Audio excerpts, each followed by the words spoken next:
Good morning, beautiful people. How are we, YouTube? Mark here from MGA Drive. Hope all is well. It's a bit of a gloom and doom day here in Sydney. It is raining again. I'm missing summer already, guys. Missing it already. So today I thought we'd do a quick video. Just in regards, I've had a few comments on the Focus. On how much I actually love this car, and let me tell you guys, I do love this car, but in saying that, the car ain't perfect either, guys. So I thought let's sort of take it in a different direction and sort of mention that there are things, you know, in 2 months in owning this car, by all means, guys, the car's not perfect. I guess after you sort of live with something for a while, you start to sort of pick the nitty-gritty things about the car that you actually hate.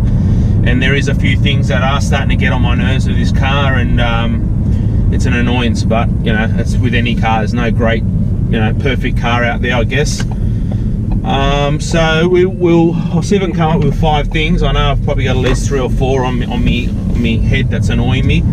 So let's kick it off. We'll get straight into it. Won't waste your time. So number 1 for me, as you could just see there, is the actual steering on this car. It is a real pain in the ass, guys. Just to back out of my driveway or my carport where I live, it takes at least 3 or 4 turns.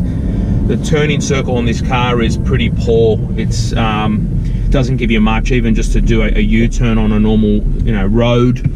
It takes you at least, you know, 2 times to get out of there. So whether it's got something to do with the wide tires, you know, I know it is a sports car, the sports suspension, the way it's set up, it's just a real sort of shit to get out of. So that's starting to really annoy me. Yeah, it's livable. It's you know, even when I come home, I've got to go the long way instead of the shortcut way, because if I take it too sharp, I end up bottoming out. You sort of go forward, back. So they're just things that you gotta you know, prepare yourself, think ahead, and you know, there are ways to rectify it. Just being a bit more precautious what you're doing and where you're going. Car parks as well too, a real shit for me. It's like you're going to hit the front bumper bar or bottom out on the right hand bottom sort of spoiler there where your sill panel is. So little things like that I've noticed. It's not like the little Fiesta ST that I had. Look, my wife's got a Grand Cherokee. Again, putting it up in our carport is so much easier, and it is a bigger car. It's just a turning circle that's annoying. But again, you know, you just got to live with it, I guess. Take it on the chin and live with it, guys. So that was number 1. Number 2. Number 2 for me is the actual size of the tank. Don't ask me what Ford were thinking when they made this car a 52-litre tank, guys. It is bloody small, and I just find myself spending a lot more time at the service station. Starting to got to know the guy at the servo on a first name basis, because I'm bloody living there all the time. So that is annoying. Why 52 litres? Why not 55 litres or a bloody 60-litre tank?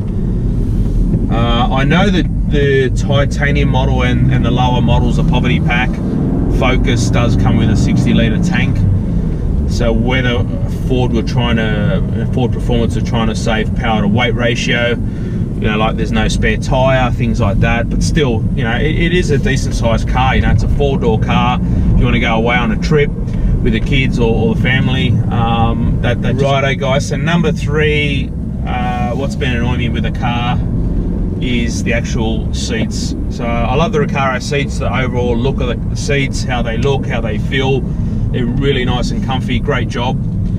I am a little bit worried about the side bolsters here on the side, even though I've had protection done to the interior. I'm just worried over time, am I going to sort of wear out the leather, which is a bit annoying, and also to the seating height of how the car is. At the start it didn't, you know, I thought, what's everyone whinging about the height?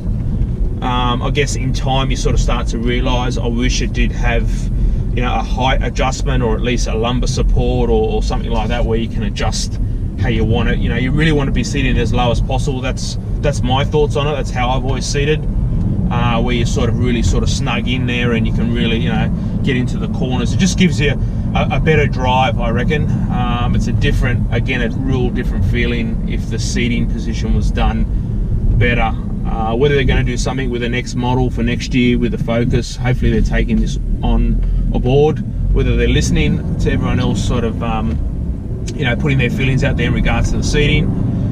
So that's definitely, that's something that's getting on my nerves, or not nerves, but just something that's annoying me. You sort of find yourself trying to get comfortable with a car sometimes.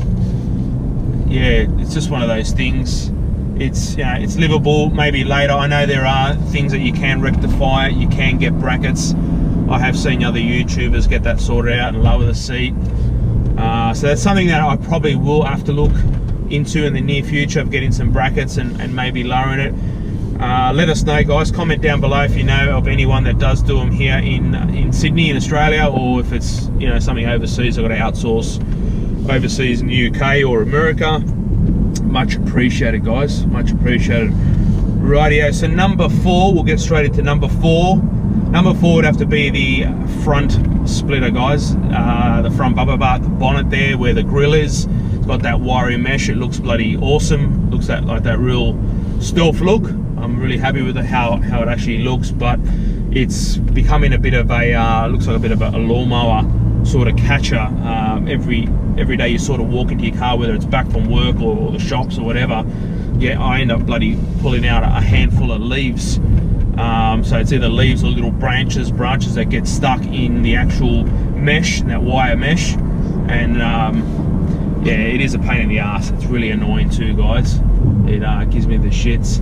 So that was one of, that's something that's, you know, I know it's not the biggest thing to worry about, it's livable.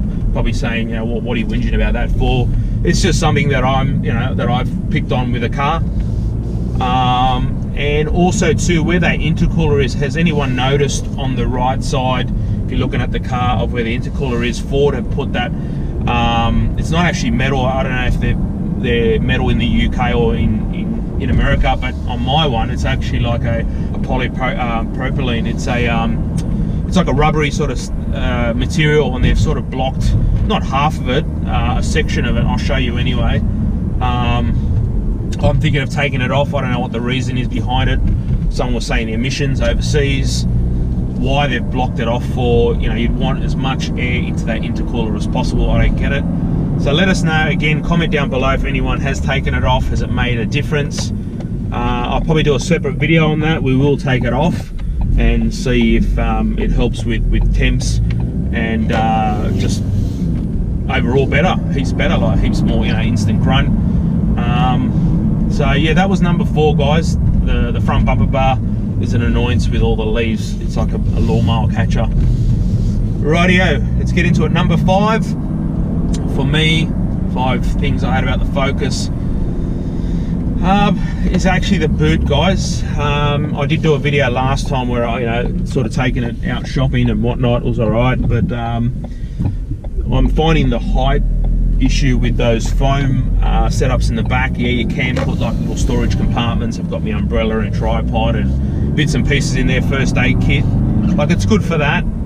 There is no spare tire, but just it doesn't, by the time you got your, you know, your luggage bags in there, or if you're going away with a family, it doesn't give you much room. So the height factor, where that parcel shelf is, by the time you close it, you have bloody trouble closing it. So whether I take them out and piss them off and sort of sit those carpet areas in there again, I probably could do that. Why Ford came up with that idea, it's beyond me. I don't know. It's something that's getting on my nerves as well too with that. But that's what I think of it. Again, guys, these are all things that you know, are livable with. I think out of everything I've just told you guys would probably have to be the sheer size of the tank and probably the steering. But again, like I said, these are all things that, you know, you can live with. You can live with. Don't let this be a deterrent to put you off buying a Focus RS. You know, like I've mentioned it before, it is a nice car to drive, guys. I'm really enjoying it. But that's pretty much it, guys. Just a quick vid. Hope you enjoyed that. Big shout out again to the subscribers, much appreciated. Hope you're enjoying it. Come along for the ride, and hopefully you guys appreciate it, because I know I do to the bottom of my heart. Cheers. Thanks guys, thanks for watching. Bye.